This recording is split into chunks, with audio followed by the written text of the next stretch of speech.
नमस्कार दोस्तों, स्वागत है आपका हमारे YouTube channel the preparation classes में। दोस्तों आज हम साइंस के बहुत ही महत्वपूर्ण चैप्टर को लेकर आए हैं, विद्युत धारा का चुंबकीय प्रभाव।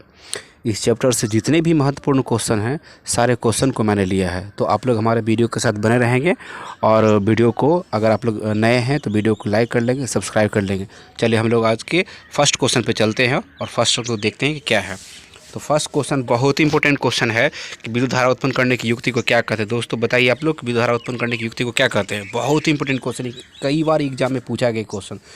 तो विद्युत धारा उत्पन्न करने की युक्ति को क्या कहते हैं, हम लोग जनित्र कहते हैं। क्या कहते हैं दोस्तों, जनित्र कहते हैं। तो इसका आंसर हो जाएगा फर्स्ट का ए नंबर। चलिए हम लोग सेकंड क्वेश्चन पर चलते हैं। और सेकंड क्वेश्चन क्या है देखते हैं।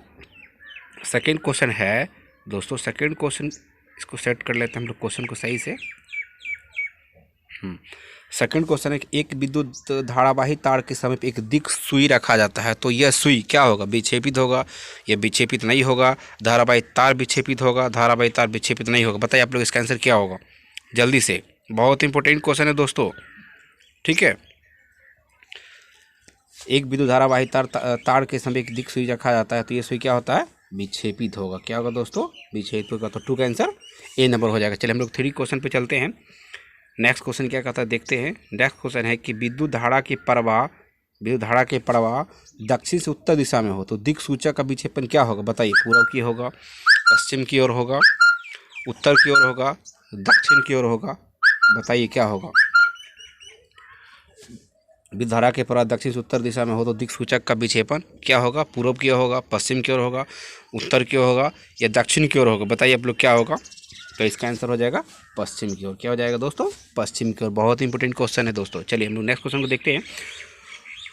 नेक्स्ट क्वेश्चन क्या कहता है कि विद्युत धारा की दिशा में परिवर्तन होने पर चुंबकीय क्षेत्र की दिशा क्या होती है। चुंबकीय क्षेत्र की दिशा बदल जाती है, कोई परिवर्तन नहीं होता है। चालक तार जिसमें धारा बहती है, दिक् सूचक को कोई प्रभाव नहीं डालता है, या दिक् सूचक की सुई क्या होता है, चुंबकीय क्षेत्र से स्वतंत्र रहता है। तो बताइए क्या होगा आंसर। तो विद्युत धारा की दिशा में परिवर्तन होने पर चुंबकीय क्षेत्र की दिशा क्या होती है दोस्तों, बदल जाती है। क्या होती है दोस्तों, बदल जाती है। तो 4 का आंसर ए नंबर हो जाएगा। चलिए हम लोग नेक्स्ट क्वेश्चन को देखते हैं। नेक्स्ट क्वेश्चन क्या कहता है। नेक्स्ट क्वेश्चन को हम लोग देखते हैं क्या है। नेक्स्ट क्वेश्चन है, किसी वोल्ट मीटर के स्केल पर 0 वोल्ट और 17 के बीच 20 विभाजन चिन्ह है, तो उस वोल्ट का अल्प मापांक है। बताइए क्या होगा इसका आंसर। इसका आंसर क्या होगा दोस्तों, इसको थोड़ा सॉल्व करना पड़ेगा, ठीक है। इसको आप लोग सॉल्व कर लीजिएगा। इसका आंसर हो जाएगा बी नंबर, 0.05 वोल्ट होगा, ठीक है। चलिए नेक्स्ट क्वेश्चन हम लोग चलते हैं। और नेक्स्ट क्वेश्चन है कि घरों में विद्युत दुर्घटना किसके कारण होती है। बहुत ही इंपॉर्टेंट क्वेश्चन है ये। क्वेश्चन तो डेफिनेटली एग्जाम में आएंगे। घरों में विद्युत दुर्घटना किसके कारण होता है। बताइए, फ्यूज तार के कारण होता है। ये तो सुरक्षा की दृष्टि से लगा होता है। शॉर्ट सर्किट, उच्च धारा प्रवाह, या इनमें से कोई नहीं। तो दोस्तों आप लोग याद रखेंगे कि शॉर्ट सर्किट, जिसको हम लोग लघु पतन बोलते हैं, ठीक है, इसी के कारण घरों में विद्युत दुर्घटना होती है, ठीक है दोस्तों। चलिए नेक्स्ट क्वेश्चन को हम लोग देखते हैं। और नेक्स्ट क्वेश्चन क्या है। नेक्स्ट क्वेश्चन है कि तांबे की तार की एक आयताकार कुंडली किसी चुंबकीय क्षेत्र में घूर्णी गति कर रही है। इस कुंडली में प्रेरित विद्युत धारा की दिशा में कितने परिवर्तन होता है। बताइए, तांबे की तार की आयताकार कुंडली किसी चुंबकीय क्षेत्र में घूर्णी गति कर रही है, तो इस कुंडली में प्रेरित विद्युत धारा की दिशा में कितने परिवर्तन होते हैं। बताइए तो इसका आंसर क्या हो जाएगा, आधे। क्या हो जाएगा दोस्तों, आधे। बहुत इंपॉर्टेंट क्वेश्चन है, ठीक है। चलिए हम लोग 8 नंबर क्वेश्चन पे चलते हैं। और 8 नंबर क्वेश्चन है, फ्लेमिंग के बाम हस्त में अंगूठा किसकी दिशा को संकेत करता है। बताइए, फ्लेमिंग के बाम हस्त में अंगूठा बल की दिशा को, ठीक है, और बाकी की जो 4 अंगुलियां होता है वो चुंबकीय क्षेत्र की दिशा को सूचित करता है, ठीक है। तो इसका आंसर क्या हो जाएगा, बल की दिशा। 8 का आंसर सी नंबर हो जाएगा, ठीक है दोस्तों। चलिए हम लोग 9 नंबर क्वेश्चन को देखते हैं। और 9 नंबर क्वेश्चन क्या है कि एक क्षण चुंबक को 2 भागों में बांटने पर चुंबकीय ध्रुव पर क्या प्रभाव पड़ेगा। बताइए, एक क्षण चुंबक को 2 भागों में बांटने पर चुंबकीय ध्रुव पर क्या प्रभाव पड़ेगा। चुंबकीय ध्रुव अलग हो जाता है, चुंबकीय ध्रुव अलग नहीं होते हैं, चुंबकीय क्षेत्र शून्य हो जाता है, या इनमें से कोई नहीं। बताइए इसमें क्या आंसर हो जाएगा, चुंबकीय ध्रुव अलग नहीं होते हैं। क्या हो जाएगा, चुंबकीय ध्रुव अलग नहीं होते, ठीक है। तो 9 का बी नंबर आंसर हो जाएगा। चलिए हम लोग 10 नंबर क्वेश्चन पे चलते हैं। और 10 नंबर क्वेश्चन क्या है देखते हैं। कहता चुंबकीय क्षेत्र चुंबकीय ध्रुवों पर होते हैं। बहुत ही इंपॉर्टेंट क्वेश्चन दोस्तों, इस क्वेश्चन को लोग एकदम अच्छा से 2-3 बार पढ़ लीजिएगा, ठीक है। चुंबकीय क्षेत्र के चुंबक के ध्रुवों पर होते हैं, क्या होता है, महत्तम होता है। क्या होता है? महत्तम होता है। ठीक है दोस्तों, तो 10 का आंसर ए नंबर हो जाएगा। चलिए हम लोग 11 नंबर क्वेश्चन पर चलते हैं।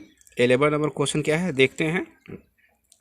कहता है 11 नंबर क्वेश्चन कि किसी चालक तार से विद्युत धारा प्रवाहित करने पर तार के ऊपर तथा नीचे चुंबकीय क्षेत्र पैदा होते हैं। समान प्रकार के, विपरीत प्रकार के, किसी प्रकार का नहीं, इनमें से कोई नहीं। बताइए क्या होगा इसका आंसर? तो विपरीत प्रकार के होते हैं। क्या होते हैं? विपरीत प्रकार के होते हैं। चलिए हम लोग नेक्स्ट क्वेश्चन पे चलते हैं। 12 नंबर क्वेश्चन क्या बोलते हैं? 12 नंबर क्वेश्चन के अगर सुई चुंबक धारावाही तार के ऊपर हो, अभिधारा दक्षिण से उत्तर की ओर प्रवाहित होता है, तो सुई चुंबक का उत्तरी ध्रुव किधर विक्षेपित होगा? दक्षिण की ओर, पूरब की ओर, पश्चिमी की ओर, इनमें से कोई नहीं। बताइए क्या होगा इसका आंसर?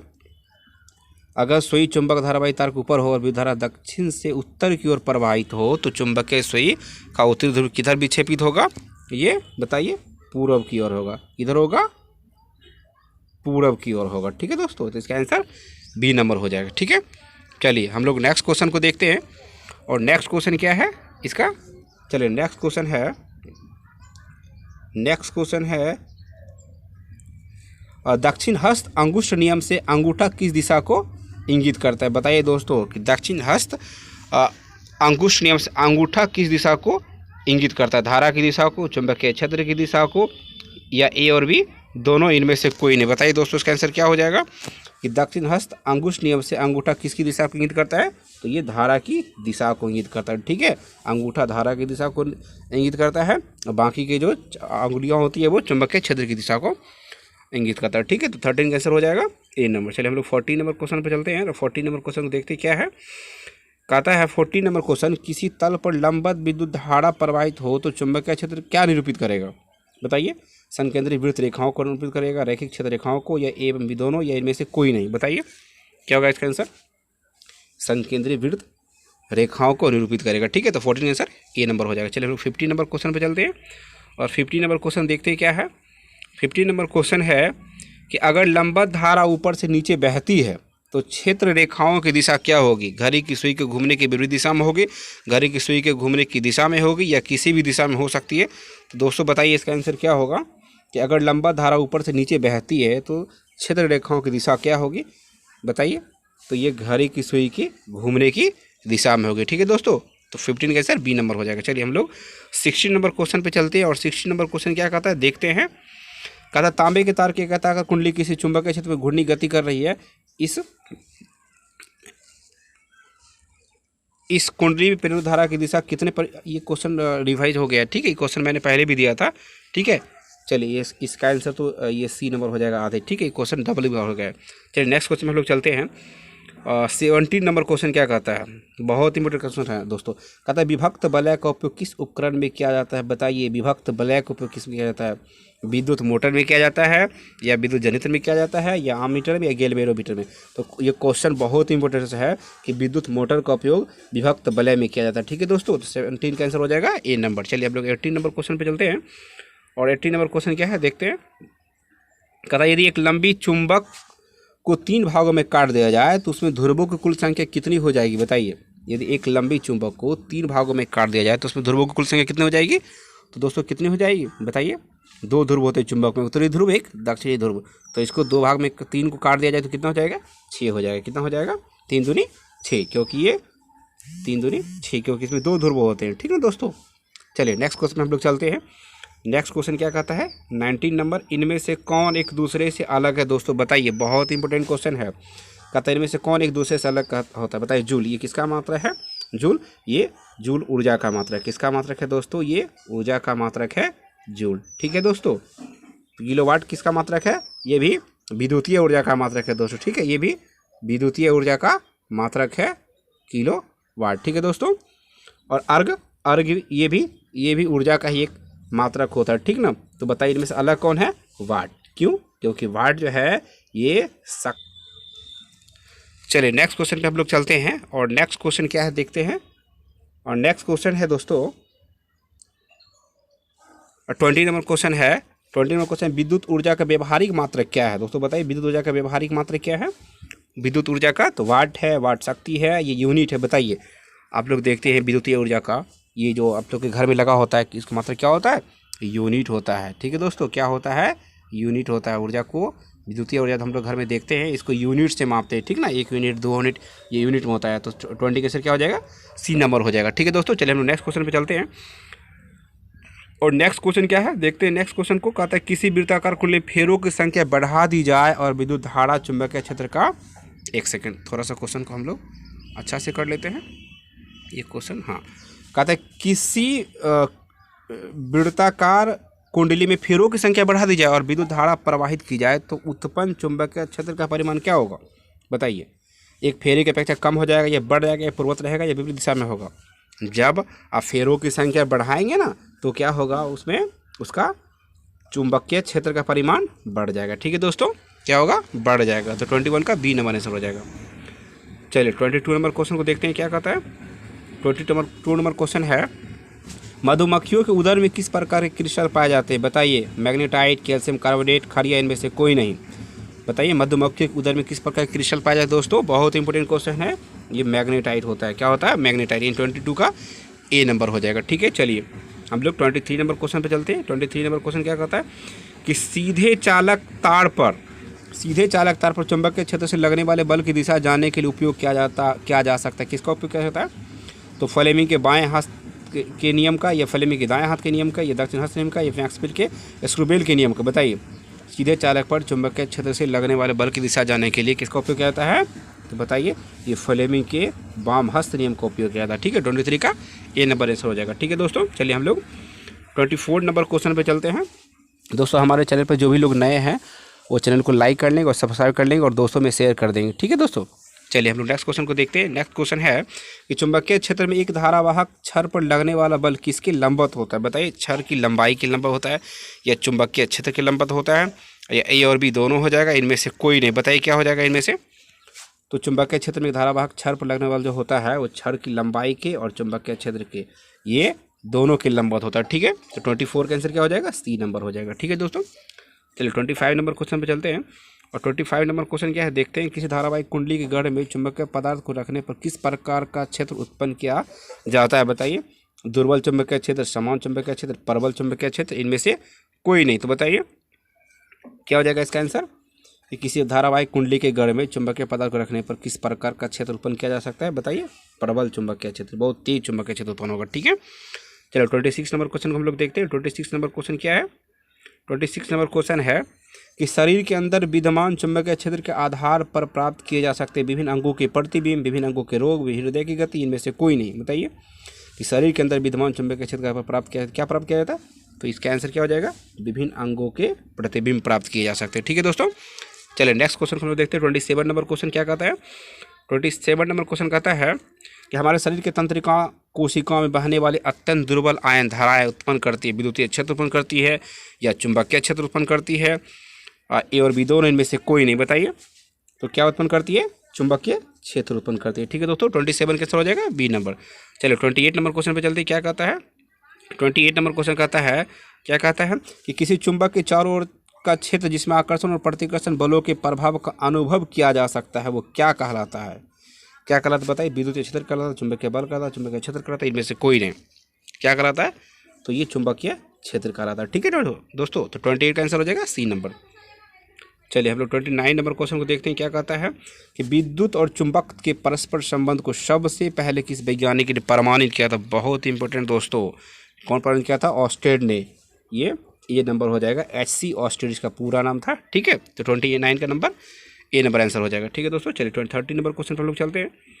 और 30 नंबर क्वेश्चन को देखते हैं। क्या कहता है, किसी परिनालिका के भीतर सभी बिंदुओं पर चुंबकीय क्षेत्र क्या होता है, समान होता है और समान होता है, कोई निश्चित नहीं होता है, या सभी कथन सत्य हैं। बताइए क्या होता है, तो किसी परिनालिका के भीतर सभी बिंदुओं पर चुंबकीय क्षेत्र समान होता है। ठीक है दोस्तों, तो 30 का आंसर हो जाएगा ए नंबर। चलिए हम लोग और 31 नंबर क्वेश्चन को देखते हैं। कहता है विद्युत जनित्र में यांत्रिक ऊर्जा को किस ऊर्जा में परिवर्तित किया जाता है। दोस्तों बताइए कि विद्युत जनित्र में यांत्रिक ऊर्जा को किस में बदला जाता है। बहुत इंपॉर्टेंट है दोस्तों, ये विद्युत ऊर्जा में बदला जाता है। ठीक है, यांत्रिक ऊर्जा को विद्युत ऊर्जा में बदला जाता है। ये क्वेश्चन वेरी इंपॉर्टेंट कर लीजिए इसको। ठीक है, एकदम मोस्ट इंपॉर्टेंट क्वेश्चन है, ये परीक्षा में जरूर आएंगे। ठीक है, चलिए 32 नंबर क्वेश्चन को देखते हैं। 32 नंबर क्वेश्चन क्या है कि एक सीधी ऊर्ध्वाधर चालक से विद्युत धारा का प्रवाह होता है तो चुंबकीय क्षेत्र रेखाएं किस प्रकार की होती है। बताइए संकेंद्री वृत्ताकार, समांतर, किसी भी आयत आकार का, ये सभी कथन सत्य। बताइए क्या हो जाएगा?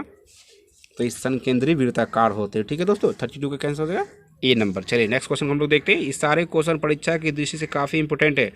इस चैप्टर में जितने इंपॉर्टेंट क्वेश्चन बनते हैं सारे इंपॉर्टेंट क्वेश्चन को मैंने कवर किया है। ठीक है, चलिए नेक्स्ट क्वेश्चन को देखते हैं। कहते हैं फ्लेमिंग की दाएं हथेली के नियम से क्या पता चलता है? धारावाहिक तार पर चुंबक के क्षेत्र लगने वाले बल की दिशा प्राप्त होता है, या प्रेरित धारा की दिशा प्राप्त चलती है, या सीधे धारावाहिक तार से पैदा हुए चुंबक के क्षेत्र की दिशा प्राप्त होती है, या कोई नहीं? चलिए बताइए क्या इसका हो जाएगा? तो इसका आंसर हो जाएगा प्रेरित धारा की दिशा पता किया जा सकता है। ठीक है, तो 33 का आंसर हो जाएगा बी नंबर। चलिए हम लोग 34 नंबर क्वेश्चन में चलते हैं और 34 नंबर क्वेश्चन को देखते हैं कि फ्लेमिंग के वाम हस्त नियम में बाएं हाथ की तर्जनी क्या संकेत करती है? बताइए बाएं हाथ की तर्जनी क्या संकेत करती है? चालक पर आरोपित विद्युत बल की दिशा को, चुंबक के क्षेत्र की दिशा को, चालक में प्रवाहित विद्युत धारा की दिशा को, या इनमें से कोई नहीं? ठीक है, तो ये चुंबकीय क्षेत्र की दिशा को संकेत करती है। ठीक है, फ्लेमिंग के वाम हस्त में बाएं हाथ की तर्जनी जो होता है चुंबकीय क्षेत्र की दिशा को संकेत करती है। ठीक है, चलिए 35 नंबर क्वेश्चन पे चलते हैं हम लोग और 35 नंबर क्वेश्चन है किसी प्रोटॉन का निम्नलिखित में से कौन सा गुण किसी चुंबकीय क्षेत्र में मुक्त गति करते समय परिवर्तित हो जाता है? बताइए द्रव्यमान एवं संवेग, चाल एवं संवेग, या वेग एवं संवेग। बताइए क्या हो जाएगा? किसी प्रोटॉन का निम्नलिखित में से कौन सा गुण किसी चुंबकीय क्षेत्र में मुक्त गति करते समय परिवर्तित हो जाता है? बताइए इसका आंसर क्या हो जाएगा? तो इसका आंसर हो जाएगा बी नंबर, चाल एवं संवेग। ठीक है, 35 का आंसर बी नंबर हो जाएगा। चलिए हम लोग नेक्स्ट क्वेश्चन पे चलते हैं और नेक्स्ट क्वेश्चन है बहुत ही इंपॉर्टेंट क्वेश्चन। विद्युत फ्यूज काम करता है धारा के उसमें प्रभाव पर, धारा के चुंबकीय प्रभाव पर, या धारा के रासायनिक प्रभाव? बताइए दोस्तों, बहुत ही इंपॉर्टेंट क्वेश्चन, ये बार बार एग्जाम में पूछने वाले क्वेश्चन है कि विद्युत फ्यूज जो है वो धारा के चुंबकीय प्रभाव पर कार्य करती है। ठीक है, तो 36 का बी नंबर आंसर हो जाएगा। चलिए हम लोग 37 नंबर क्वेश्चन देखते हैं क्या कहता है कि 37 नंबर क्वेश्चन, यदि किसी नर्म लोहे को धारावाहिक कुंडली के गर्भ में रखा जाए तो क्या बनता है? बताइए समान चुंबक बनता है, विद्युत चुंबक बनता है, या कोई चुंबक नहीं बनेगा, या बनने वाला चुंबक बल रेखाएं नहीं प्रदर्शित करेगा? क्या होगा इसका आंसर बताइए? तो ये विद्युत चुंबक बनता है। क्या बनता है? विद्युत चुंबक। तो 37 का आंसर बी नंबर हो जाएगा। ठीक है, चलिए 38 नंबर क्वेश्चन को देखते हैं कि 1 किलोवाट घंटा किसके बराबर होता है? दोस्तों बहुत इंपॉर्टेंट क्वेश्चन है, ये क्वेश्चन बहुत बार एग्जाम में आया हुआ है कि 1 किलोवाट घंटा बराबर होता है 3.6 गुने 10 पे पावर कितना 10 पे पावर क्या हो जाएगा 6 जूल होता है। ठीक है दोस्तों, ये होता है इसका मान। ठीक है दोस्तों, तो इसका आंसर क्या हो जाएगा? इसमें 6 छूट गया दोस्तों। ठीक है, 3.6 गुने 10 पावर 6 जूल, इसमें 6 हो जाएगा। ठीक है दोस्तों, ये भी हो जाएगा, ये 6 छूट गया है। चलिए अब हम लोग 39 नंबर क्वेश्चन पर चलते हैं। 39 क्वेश्चन है कि चुंबकीय क्षेत्र रेखाओं की निकटता क्या बतलाता है? बताइए चुंबकीय क्षेत्र रेखाओं की निकटता बतलाता है क्या? क्षेत्र का मान बताता है, या मान और दिशा बताए, या क्षेत्र की दिशा बताता है? इनमें से कोई नहीं, तो ये क्षेत्र का मान बताता है। ठीक है दोस्तों, चलिए हम लोग 40 नंबर क्वेश्चन पर चलते हैं। 40 नंबर क्वेश्चन क्या कहता है? किसी चालक तार को चुंबकीय क्षेत्र में चलाने पर उसके सिरों के बीच विभवांतर पैदा होने की घटना को हम लोग क्या कहते हैं? चुंबकीय प्रेरण कहते हैं, विद्युतीय प्रेरण कहते हैं, विद्युत चुंबकीय प्रेरण कहते हैं। बताइए दोस्तों क्या कहते हैं? आप लोग बताइए। तो इसका आंसर विद्युत चुंबकीय प्रेरण कहते हैं। ठीक है, चलिए 40 का आंसर सी नंबर हो जाएगा। चलिए हम लोग अब 41 नंबर क्वेश्चन पे चलते हैं। 41 नंबर क्वेश्चन है कि अतिभारण के समय विद्युत परिपथ विद्युत धारा का मान क्या था? दोस्तों बहुत ही इंपॉर्टेंट क्वेश्चन है। ठीक है दोस्तों, अतिभारण के समय विद्युत परिपथ विद्युत धारा का मान क्या होता है? आप लोग बताइए, ये बहुत अधिक बढ़ जाता है। ठीक है दोस्तों, तो 41 का सी नंबर आंसर हो जाएगा। चलिए हम लोग 42 नंबर क्वेश्चन को देखते हैं।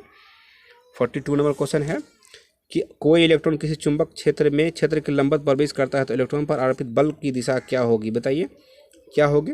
दाईं ओर होगी, बाईं ओर होगी, कागज से बाहर की ओर जाते हुए, कागज के भीतर की ओर जाते हुए, किस क्या होगी? तो ये कागज के भीतर की ओर जाती हुई होगी। ठीक है दोस्तों, चलिए 42 का आंसर डी नंबर हो जाएगा। चलिए हम लोग 43 नंबर क्वेश्चन पर चलते हैं और 43 नंबर क्वेश्चन कहता है एसी मोटर की कुंडली में दोनों सिरों पर होते हैं, क्या होते हैं? अर्धबेला, ये पूर्ण बल है। बताइए, मैंने 2 ऑप्शन आपको दे दिया, ये सी और डी तो नहीं होगा। बताइए दोनों में से कौन सा ऑप्शन होगा? ठीक है, तो ये पूर्ण वलय होगा। ठीक है, एसी मोटर कुंडली में पूर्ण वलय होते हैं और डीसी में क्या होता है? अर्धवलय होता है। ठीक है दोस्तों, चलिए नेक्स्ट क्वेश्चन पे चलते हैं। 44 नंबर क्वेश्चन देखिए आ गया डीसी। बताइए, अभी तुरंत बताए थे डीसी मोटर कुंडली के दोनों सिरों पर क्या होते हैं? ये अर्धवलय होते हैं। क्या होते हैं? अर्धवलय। 44 का ए नंबर हो जाएगा। ठीक है दोस्तों, चलिए 45 नंबर क्वेश्चन हम लोग चलते हैं। 45 नंबर क्वेश्चन क्या बोलता है? देखिए 45 नंबर क्वेश्चन कहता है कि बेलन की आकृति में लिपटे तार के अनेक वृत्ताकार फेरों की कुंडली को क्या कहते हैं? बताइए, वृत्ताकार कुंडली कहते हैं या परिनालिका कहते हैं या ए और बी दोनों हो जाएगा इसका आंसर, ये इनमें से कोई नहीं, बताइए। ठीक है, तो इसको क्या कहते हैं? परिनालिका कहते हैं। ठीक है, क्या कहते हैं इसको? परिनालिका कहते हैं, ठीक ना। और परिनालिका जिस पदार्थ पर लिपटी होती है उसको क्या कहते हैं? तो उसको हम लोग करोड़ कहते हैं। परिनालिका जिस पदार्थ पर लिपटी होती है उसको हम लोग करोड़ कहते हैं। ठीक है आंसर, तो 45 का बी नंबर आंसर हो जाएगा। चलिए हम लोग 46 नंबर क्वेश्चन को देखते हैं कि चुंबकीय क्षेत्र की तीव्रता का मात्रक क्या होता है? बताइए, बहुत ही इंपॉर्टेंट दोस्तों, ये क्वेश्चन बहुत ही इंपॉर्टेंट है कि चुंबकीय क्षेत्र की तीव्रता का मात्रक क्या होता है। ये ऑस्टेड भी होता है और टेस्ला भी होता है। ठीक है, तो इसका आंसर हो जाएगा सी नंबर, ए और बी दोनों। 46 का आंसर हो जाएगा सी नंबर। चलिए हम लोग 47 नंबर क्वेश्चन को देखते हैं क्या कहता है। 47 नंबर क्वेश्चन क्या है कि विद्युत जनित गतिमान चुंबकों के किस प्रभाव पर आधारित है? बताइए दोस्तों, बहुत इंपॉर्टेंट क्वेश्चन है। ठीक है, कि विद्युत जनित गतिमान चुंबक किस प्रभाव पर आधारित है? विद्युतीय प्रभाव पर, चुंबकीय प्रभाव पर, ए और बी दोनों, इनमें से कोई नहीं, बताइए।